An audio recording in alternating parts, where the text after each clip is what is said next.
Welcome to our Being in Body talk. Today I'm thrilled to invite Sebastian Grubb to join us. Sebastian is an award-winning fitness trainer. He's also a dancer and choreographer based in San Fran. So I'm thrilled. He's one of the most diverse and knowledgeable movement people that I know. So I'm thrilled to have him here, and let's get going. So hi, it's good to see you. Good to see you. Yeah. Yeah. I think it's been, we were just saying, I think it's been maybe 6 years, 5 or 6. It's been a while. I mean, I know I have to add 2 years to whatever I consider it to I be. know. It feels like so much has happened even like this year, so it's hard to really gauge time. Yeah. So that would actually be the first thing I wanted to ask you. How are you doing in all of this these days? Um, I'm in like phase 4 or something. I don't know. Um, at first just felt like very reactive kind of clamp down. Um, and I use like movement training to kind of anchor my life, which I guess I've done anyway, but like Yeah. even more so. And now things are kind of open, but not really that open. And so seems like movement is still the still the way to go. But yeah, it's tough just having like limited social opportunities and arts opportunities and things like that. Mhm. But I'm training all the time, so like I'm working with people in their bodies all the time. So at least there's that. Mhm. Were you doing it through Zoom, or were you doing it online, or were you doing outside? Yeah, I was kind of uniquely situated for the pandemic as a movement coach and trainer because Oh, I already had like 2 online clients, and then I had almost everything else was outdoors. So right. um, so I went 100% online, and then I slowly started to like emerge outside, and now it's probably about 80% outside, still a bit online as well. Well, that's good that things are like, like it sounds like they're like opening up a bit. Yeah, yeah, and I mean, I'm in San Francisco where the weather is like very moderate, so That's can almost good, always but that's be not outdoors. how it is here. Yeah, if we had like snow drifts and stuff, I wouldn't be able to do the same thing. I guess I'd become a snowshoe instructor or something. Yeah. Well, I just wanted to share. I think the first time I met you was at Earth Dance, which is like a big dance retreat center, and we were in an access class. Um, and that was, I think, the first time I ever saw you move. And it was really interesting. I had this really interesting experience because it was obvious that I think you were a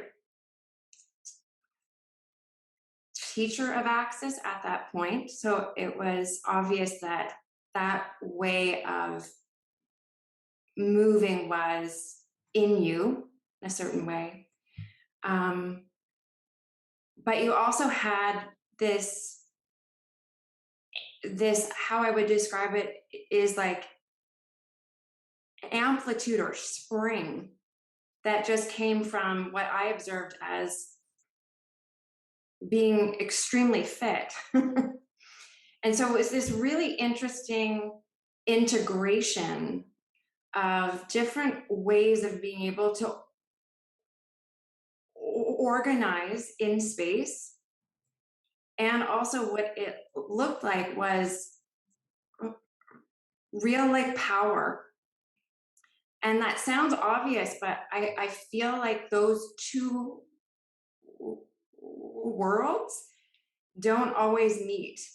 And even if they meet, they don't always like in they don't always exchange in a way that integrates in how we move.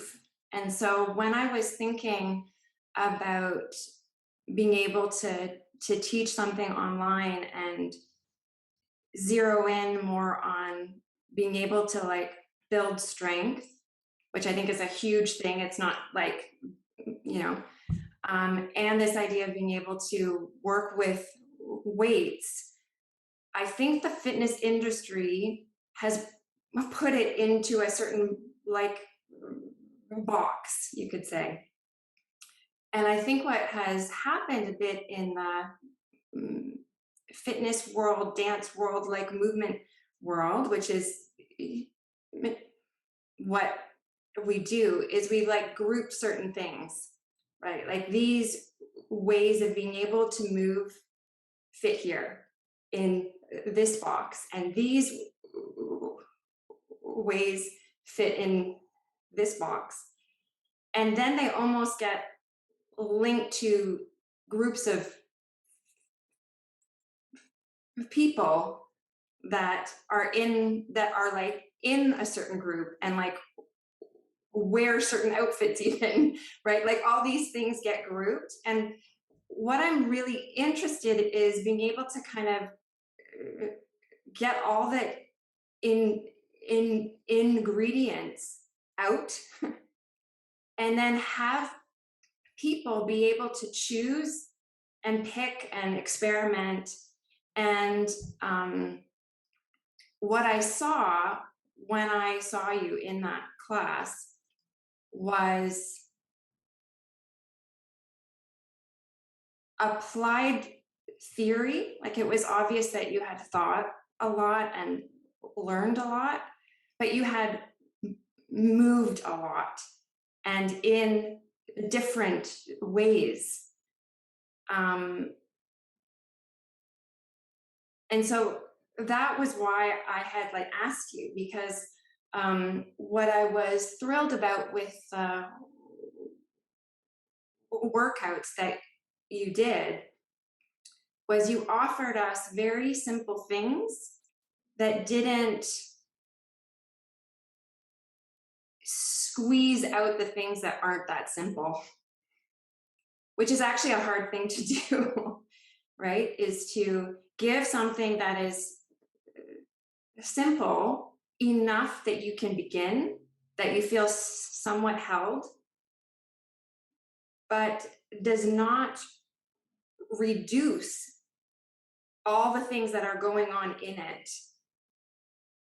And I feel like in fitness, sometimes that happens. Does that make sense what I'm saying at all? Yeah, totally. Just for context for me, do you remember was this in the Umbrella Barn, the kind of roundish studio? Yes. Yeah. It was. Okay, Yeah. yeah. So that was roughly the birth of what I call Agile Beast now, which is really Okay. just saying like humans as animals moving well. Yeah. Um, and yeah, the thing you said about offering a context and a sort of like a skill or movement structure that doesn't squeeze out like opportunities for other things that are happening that someone might be working on within that. Yeah. I think that is like the kind of golden place to be working.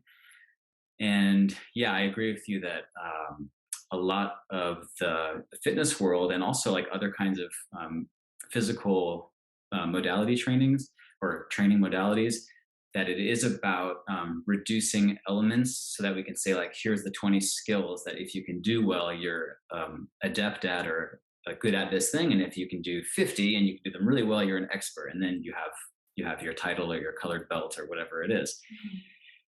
And that produces specialists of certain kinds, very limited kinds, but they might be missing some things that are like adjacent skills or patterns or even ways of like considering or feeling movement that could actually be beneficial for them.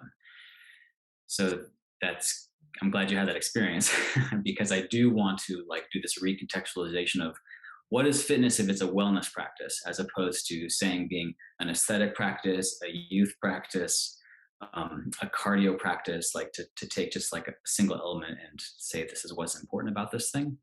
So I guess I'm doing that too, but I'm saying what's important about it is that it makes human animals well, and that is actually like a pretty complex shape, to try to enter in from.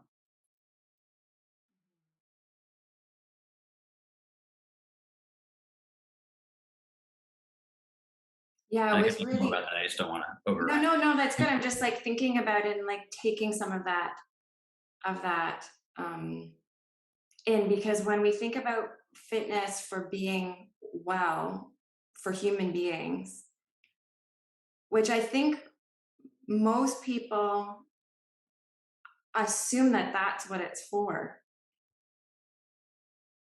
right? And what I observe is we attach all these things to certain ways of being able to move. Like, for instance, in the fitness world, you know, keeping everything straight, keeping your knees straight, keeping your feet straight, keeping your back a certain way is attached to these ideas of being safe, you know. So we've attached different things of of health, of being safe, and also of doing it right.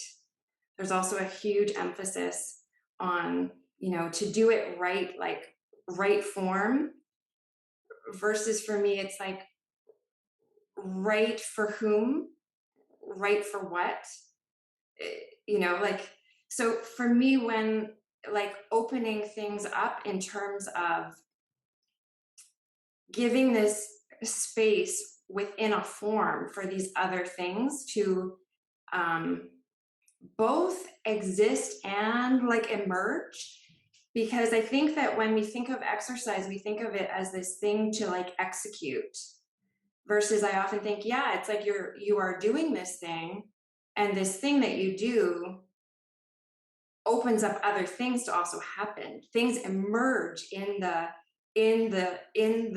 doing of it.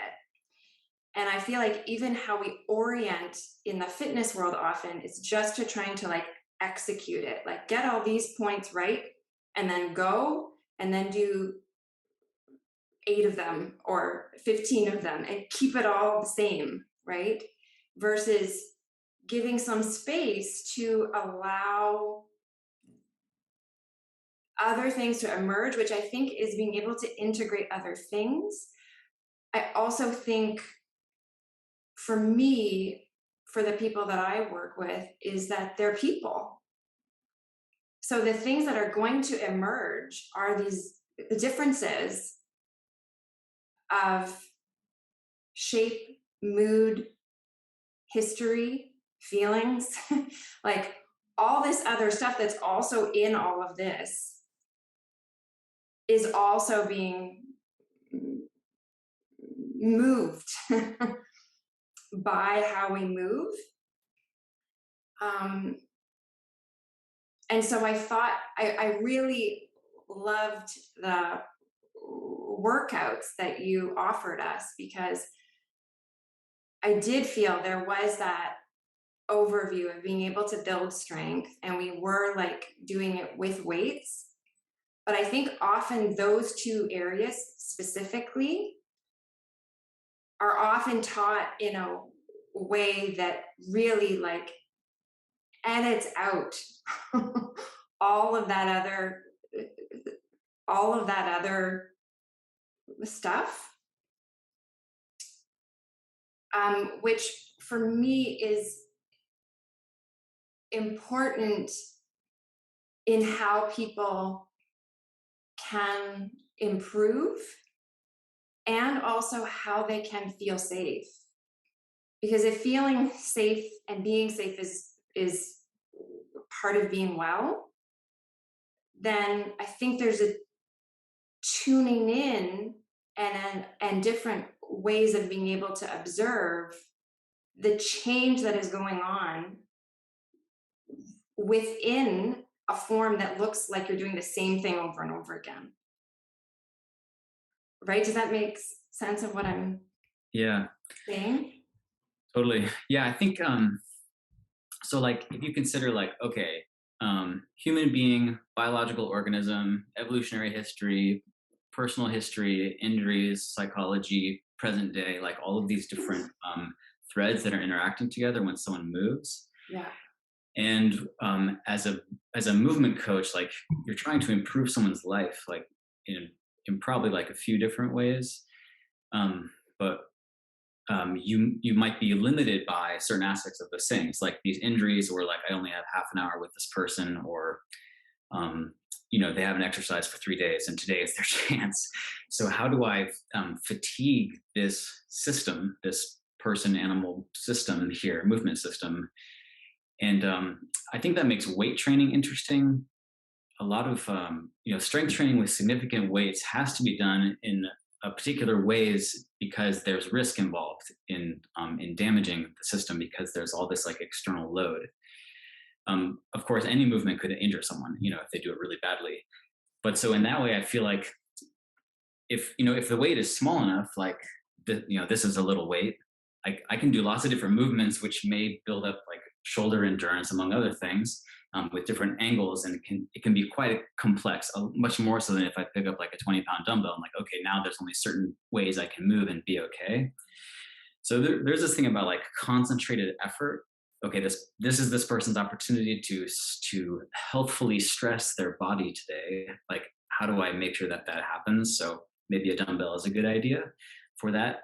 But in terms of just being like healthy moving organisms, we need more than these half-hour or 1-hour workouts. We need to be like moving through our day in a much wider variety of ways. So I kind of feel twofold about it. Like, okay, external weights are helpful. It reminds me of like farming and gathering things and building stuff. These ways that we like replicate stress in a modern Western sedentary situation. And then there's also like, wouldn't it be better if I crawl around and climb a tree and then throw some rocks? And like, yeah, that probably would be better. Are you going to do that? Will you do that most days? Will you do it enough? Will you do it safely? And so depending on like the time frame and the amount of detail that you can go into with someone, you could pursue these more complex movement patterns. Like, here's a pile of rocks. Let's get them up on top of that branch. Like, wow, that's a huge complex project. Versus my like, here's 45 minutes to get this group of people to fatigue their muscles and experience like a cardiovascular threshold multiple times. So a lot of it feels like very context dependent in terms of what you can do with someone. But hopefully humans have at least some insights into like, oh, okay, there's other ways to train and move that might be good for me. Can I work toward that? Can I start to shape my life around movement varieties and get that, like, as an animal, like movement's the organizing principle. That's what pulls your history together. It's what shapes your body. It's what makes it all communicate together. So that's like the big goal. Mm-hmm. And I guess I say that because sometimes I feel like very limited. Like, this is a capital F fitness session. That means certain levels of fatigue have to happen. Certain amounts of safety have to be created through restricting a movement pattern so that I can actually see what someone's hip is doing, while they train their leg muscles. Mm-hmm. And versus these contexts of like 6 days, 2-hour workshops outside, which would be a completely different set of possibilities. Mm-hmm. Yeah, and I think that you do that really well, in the sense that I was saying with what you filmed for us, in terms of, I find that for myself, I think it's really difficult when you only have a short period of time and you're trying to like not go too deep into the weeds, but also not pretend that there aren't weeds there, that there aren't these other things that do begin to emerge.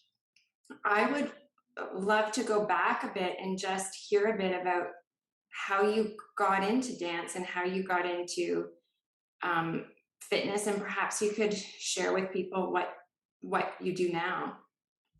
Oh yeah, I'm just getting uncomfortable, so I'm gonna just shift around, which is good. Cultural diversity is good for all of us. So I just stand up for a bit. Yeah, so briefly, so my mom was involved in theater quite a bit, so she got me doing theater and dancing like at an early age. I more or less rejected dancing. I just didn't feel comfortable or like confident doing that. But musical theater worked for me, so I grew up doing this and having like movement experiences and Um, my dad was a runner, and so he took me running, and so like running was normal for me, and then this theatery movement thing was normal for me. Mm. Um, and I got more interested in dance later, like as a late teenager, and um, I think like when I try to analyze myself, I'm like, I'm pretty sure I got into strength training because I was like scared and like timid.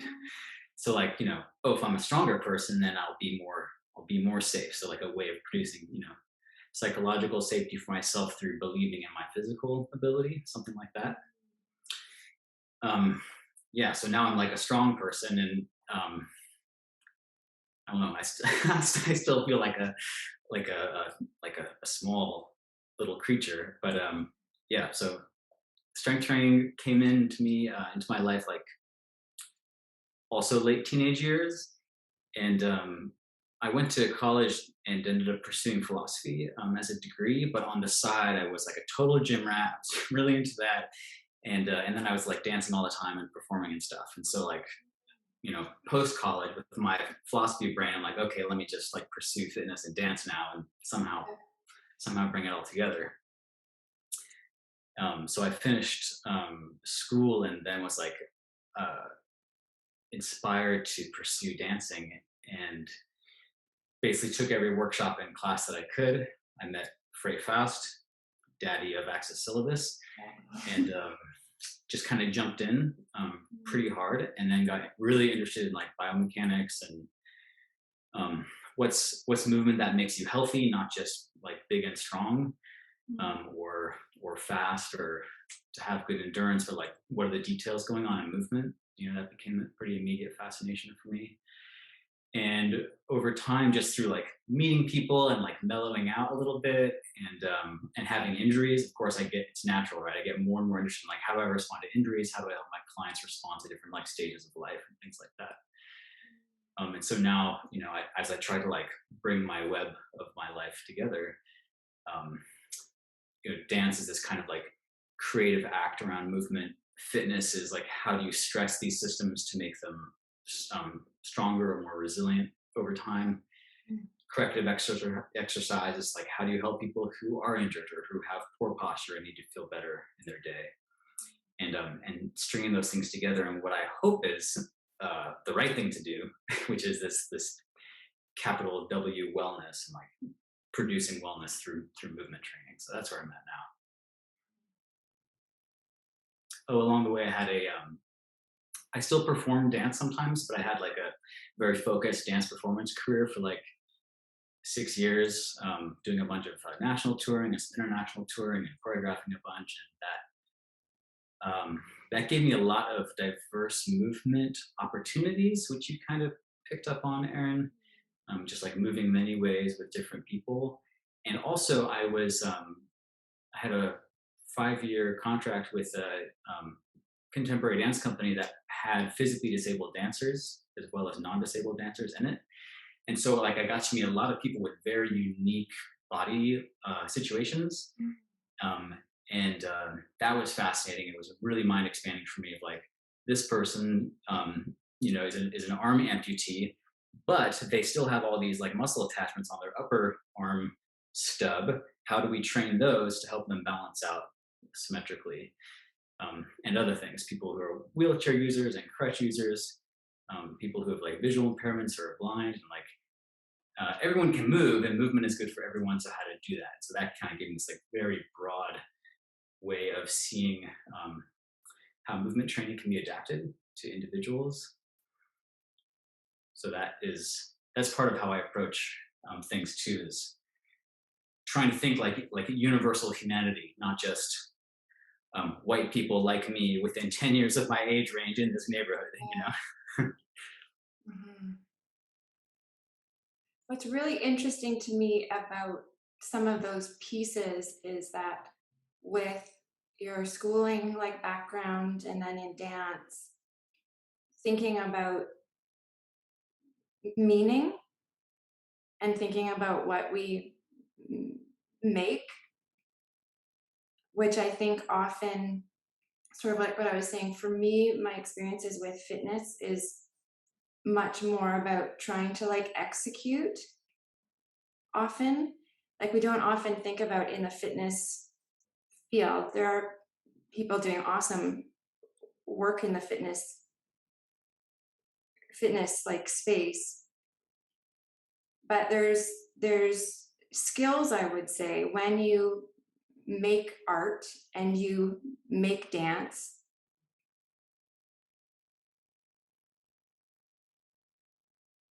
where it's very exact, but how you get there is not so 1, 2, 3, 4, like, right?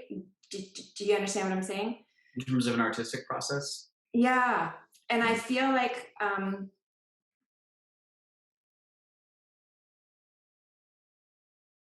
for instance, when I've seen you dance, I've seen some of the things that you've done like online. And what I observe is even if the choice seems very exact, it seems like in both your thinking and in both how you move, you have experimented a lot to get to a choice. And I feel what happens like in the fitness industry, once you add health into it, we take out the experimenting as like if it's unsafe. Like don't experiment with with with this form. Like do it this way because of this, and then you know. Yeah, it Um, reminds me of the word control, which is used in both fitness and dance yeah, circle. Controlling the body, being able to have good control, and like admiring that. And yeah, what that does in terms of removing all these like adjacent paths or branches that someone could take, even if it's small, even if it's just like slight angle shift of the torso, or something like that. Yeah, you can train people in a way that they feel that that's unsafe, and what they ought to do is this one particular thing. That's the movement to do. It's extremely limiting. hmm, It helps people develop programs for, say, like, all right, I want like I want to have an online video course for 1 million people, yeah, and the only way that I can get them to probably be safe is to instruct this movement and just demand that they do this thing. Like that's as good as it gets. And well, maybe we just shouldn't be teaching 1 million people. It's probably just that yeah. there's a problem in the setup, or trying to franchise out like fitness programs and gyms and things like that. But it seemed like with the workouts that you gave us and some of the things that I've seen in terms of some of the fitness stuff, there is, um, I would say, room, but also support to experiment a bit within what you are offering. Um, like when you were teaching something, you were like, well, you could do it like this, or you could do it like this, or like move this and then see what happens, right? Like that. Um, room to reveal, room to reveal something else. And for me, when I think about being well, if that's the goal, that seems like a really important ingredient. Yeah. I think for some people it feels like destabilizing to say like, Mhm. you could do it like this or like this, or maybe you'll find something else. Like some people find that a scary proposition Yeah, and might just say, well, can't you just tell me yeah, how?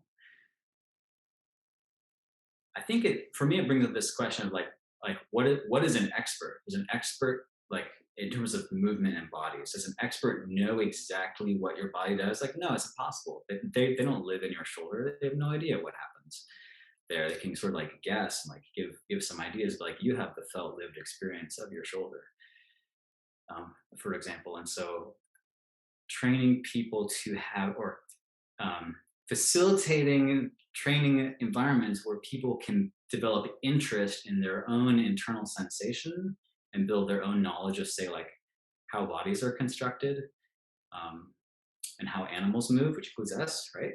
Then Yeah. I think like um, that's the way to go. Some people just won't want that, and so I guess that's one of the things. Um, like I want everyone to want that because I believe in it. But like, how do I do that? How do I like nudge people there with like a little bit of like an opening to, we're gonna do this crawling pattern. See if you can now find another way where Mm, where your spine is still healthy. Like, and hopefully people would have enough information by that point to actually know, like, my spine is in a good situation, my spine is in a bad situation. I feel too much stress here, so I'm not going to do that one, but I'll try this one. It's like introducing these elements of chaos, but also of like chaos is in like unknown variables, and also like creative choice making. mhm. Like I use this example sometimes of throwing a ball to someone while you're standing on one leg. That's it. It seems simple. Obviously, there's like balance involved.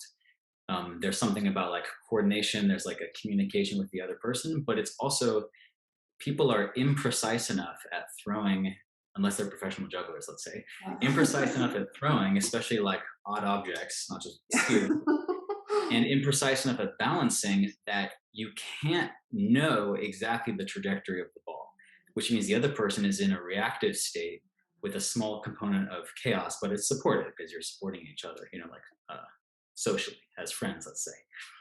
So, like, how to introduce these small elements of unpredictability so that people, whether or not they came to you to be surprised by their choice making, like that happens. Yeah, I find it a really interesting thing because I think about a lot what the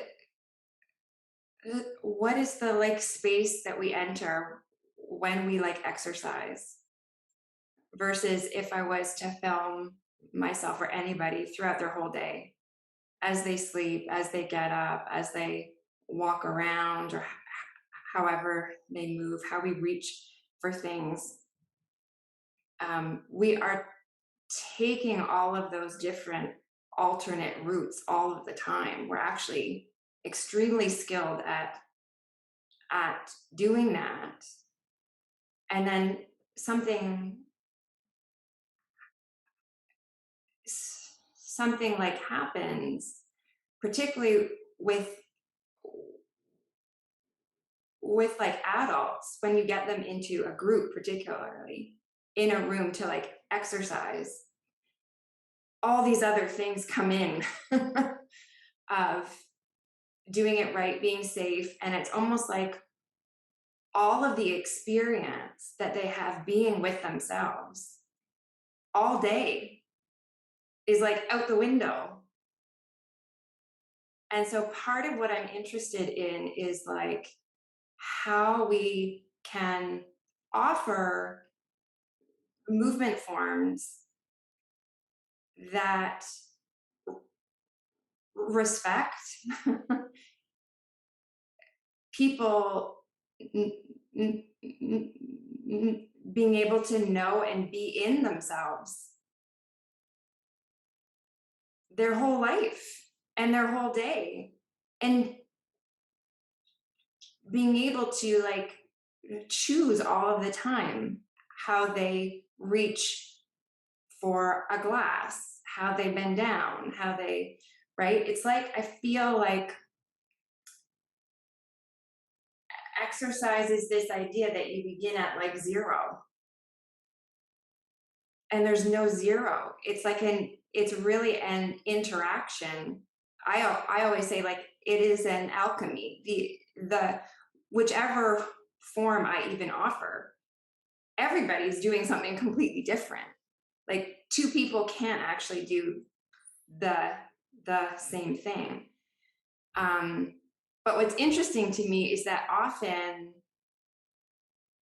in the exercise world, we don't attend to the experience. We attend to the form,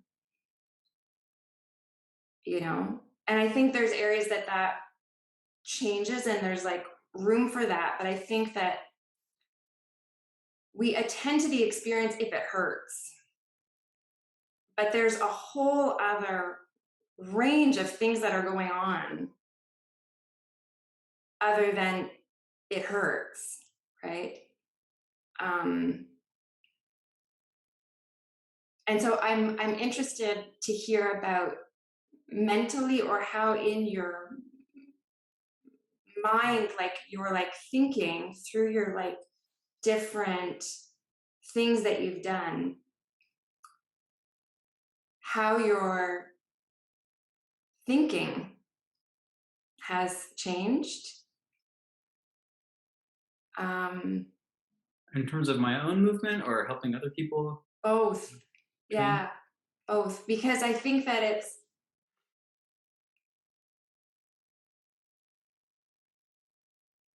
we think about movement for ourselves and for other people as being able to move our like bodies, but so much of the openness that we have or don't have for ourselves or for other people is also what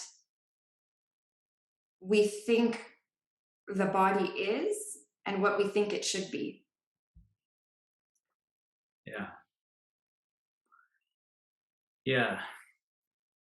My my hopefully this doesn't lose me future business. My biggest bummer is when a client comes to me and says, "I want to look this way." I'm like, shoot, how can I encourage this person to uh, think of aesthetics as being an emergent property of wellness Mhm. versus being the focus? Um, yeah, because I'll have even people come and say like, I have to wear these boots. I need my calves to not grow. Like, oh, so do we just avoid anything that would like fatigue the lower leg, like a Right, jump or climbing a hill or something? right. Like, there's no way I can guarantee wellness for this person with such a restraint, as Yeah. that. So your question was like, how is my thinking about movement evolved? So when I think about like, um, so since you and I have a lot of shared experience in access syllabus, Yeah. biomechanics, creative movement, Yeah. for me, what happened um, with the world of access syllabus, which is sometimes described as being micro transitions, like Mm. technical anatomical information to then refine micro transitions between different movement moments. So you're going to raise your arm, but what is participating in the raising of the arm? What are all the ways that your arm travels? So should you rotate it more one way or the other way? What is it going to? What's the next thing? And this like very detailed kind of stitching of moment to moment.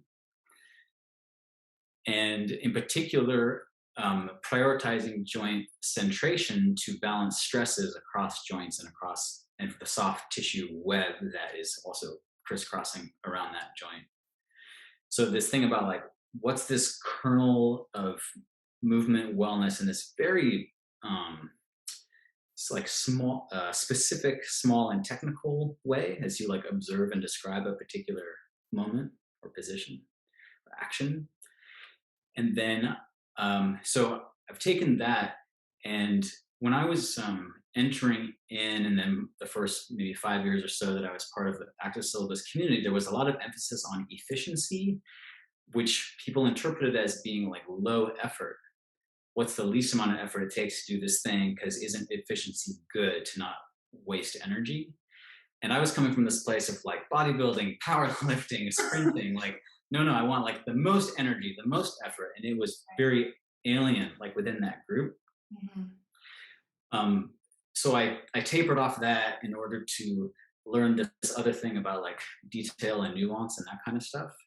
But then eventually I wanted to bring that back in. It's like, okay, if your hip and your foot are working really well and the joints are centrated and they're set up, like Yeah. now you could jump high Yeah.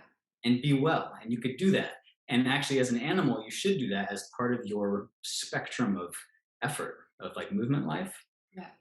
And so that's where I've gone like, okay, so fitness training as say like a strength and um, endurance discipline is not separate from detailed biomechanical thinking. Like it's still the human animal body living.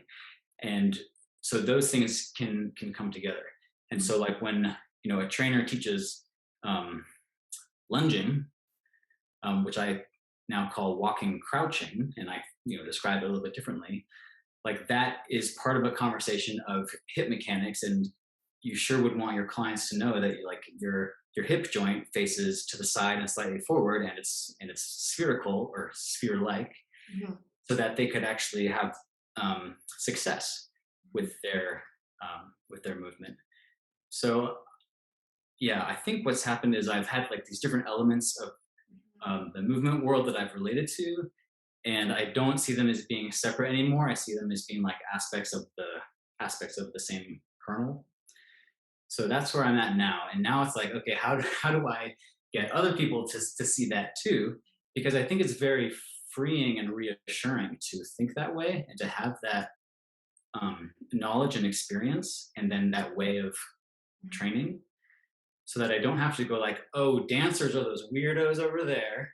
Yeah. Fitness people are those weirdos over there. Yeah. Runners do a running thing. Yeah. Instead, it's like, no. We actually, these are all like related things, and Yeah. they're different kinds of spectra or um, aspects that you could grow into if you wanted to. And they're not somehow like separate ideas. Yeah. Yeah. I think like what you were explaining is what I saw, right? Which was in that class was all of this like detail and like nuance of different ways of being able to like organize. But I saw all that power from that other training. And it was really interesting what you were just saying about how, and I think this happens for each of us in different ways, where you enter into a new group perhaps, and your old ideas might not fit into it in a completely neat way. And so that's what I was really interested to hear, that it was like you were able to kind of put those other ideas to the side, but you didn't like burn them, right? Which I think is really important, because I think what I hear end up happening often is like, for this thing to be right, it means that this other thing has to be wrong. And so I hear that for people that both teach movement, it's like, well, this thing is now right. And then they somehow get hurt or something happens. But no, this thing is now how to do it. And then this thing is how to do it. So that can happen with people that teach movement. But I also think we hand that down to also just everyday people, that there are these like right ways, that are this sort of like hierarchy. And what I saw and what I appreciate was what I saw by you being able to integrate those both in your thinking, it sounds like, but also how you move. I completely agree when I don't see them as two like completely like separate things, but the beauty and the freedom of being able to put them together is just like, it looked so fucking fun. And it just looked like you also had so much more room, you know? Um, and so I think about that in terms of people that teach movement. I think about that for myself, but I also think about that in terms of your everyday person that is going into a fitness class. how can they bring in other elements that belong to them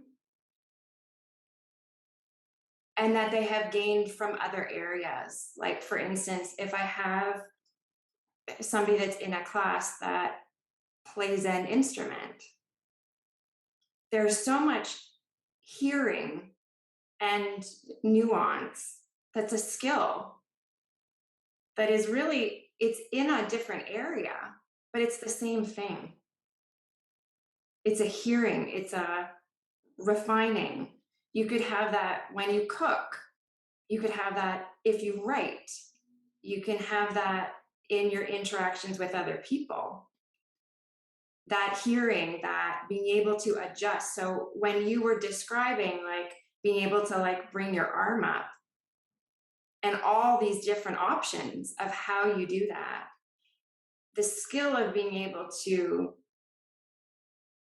do it and then change how you observe what you're doing and also change how you're doing it,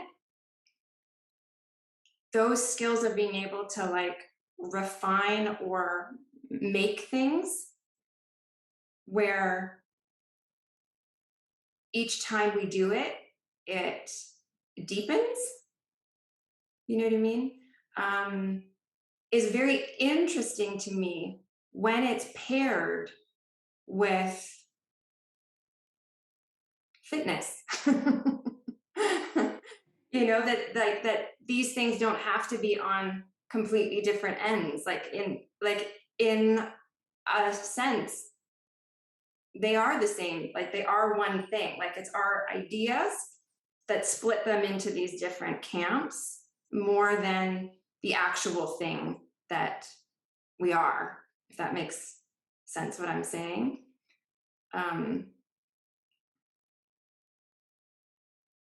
So I just, I'll open it up to other people to ask some questions, but I did want to just touch in briefly that you write, right? I think I saw a show that you did where you read some of your own work, and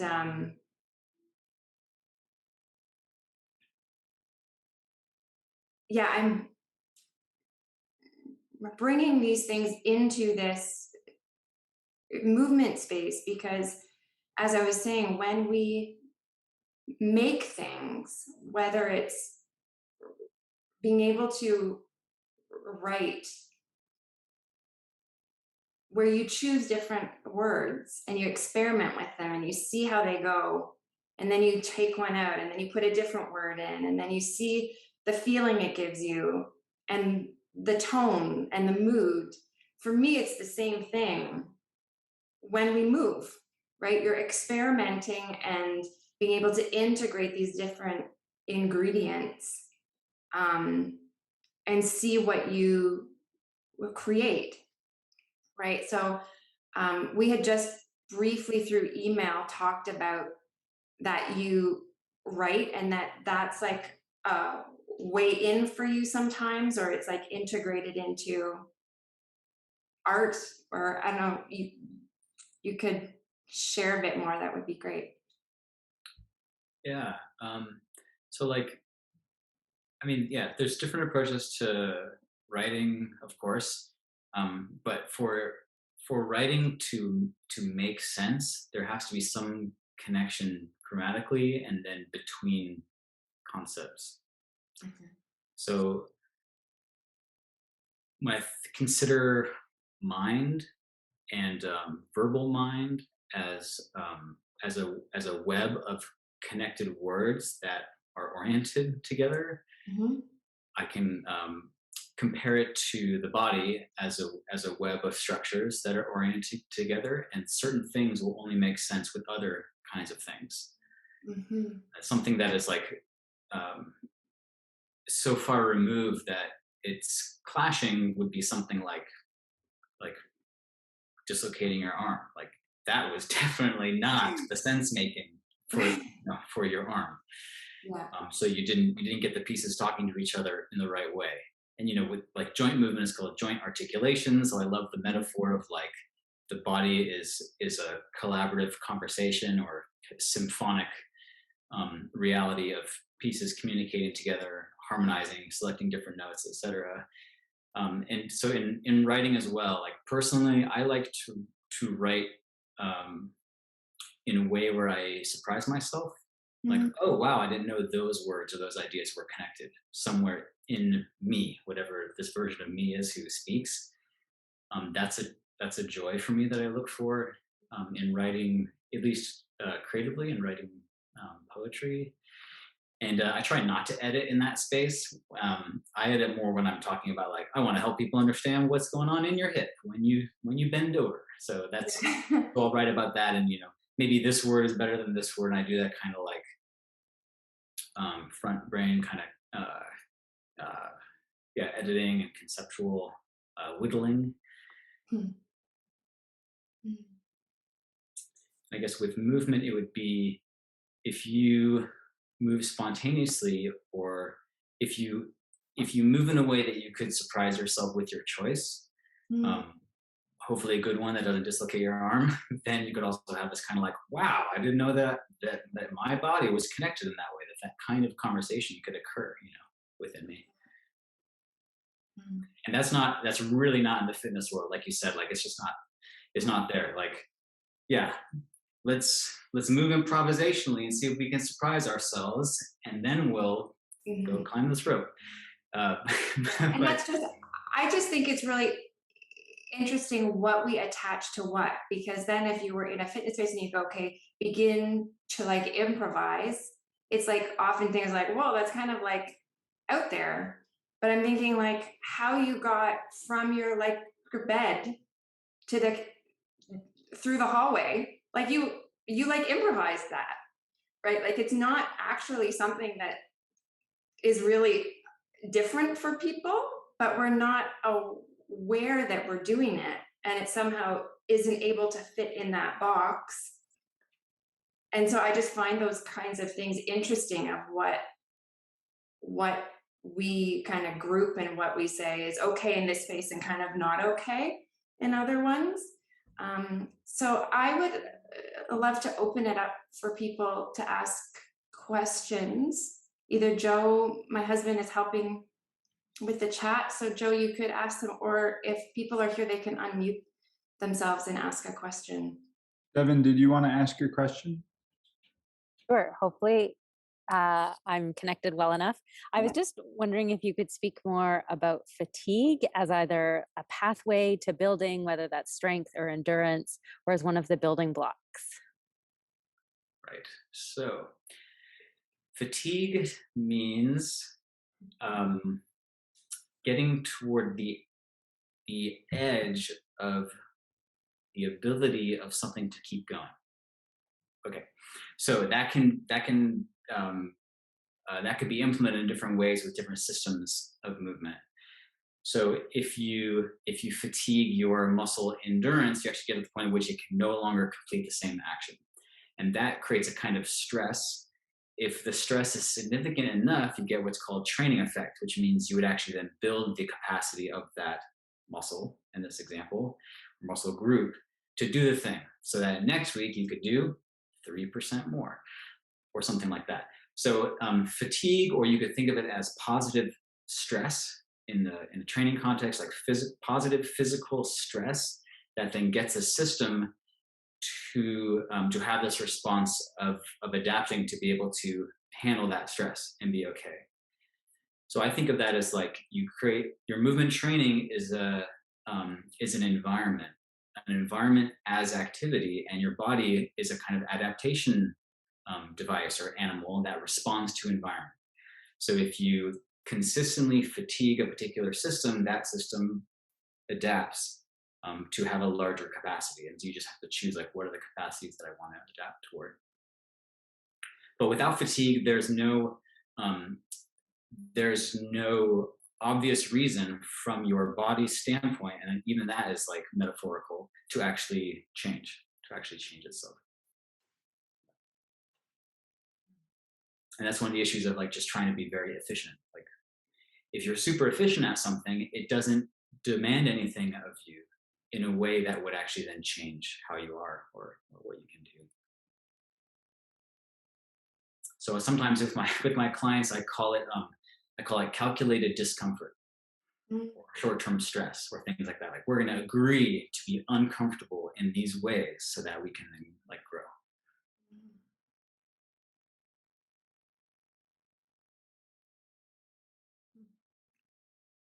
I'd like to ask for some practical advice. Can you hear me? Yeah. Okay, good. I would like I have this idea of organizing weight training 2 times a week for about half an hour each time. And so you had your classes, the 2 classes you gave us, organized in 2 groups.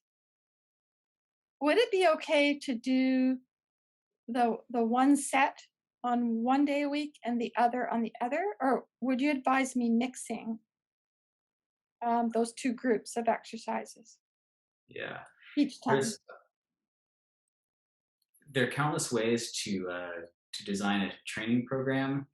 And given the context of the last question, training program means significantly fatiguing particular systems, over time.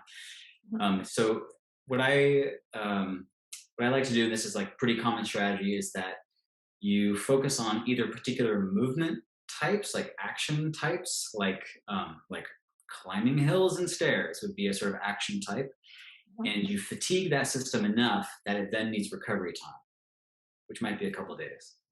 And then you do a different action type as your focus. And maybe just as another example, that would be doing things that involve your arms pulling you towards something or pulling things toward you. So the pulling kinds of activities like rowing and pull-ups and climbing and stuff.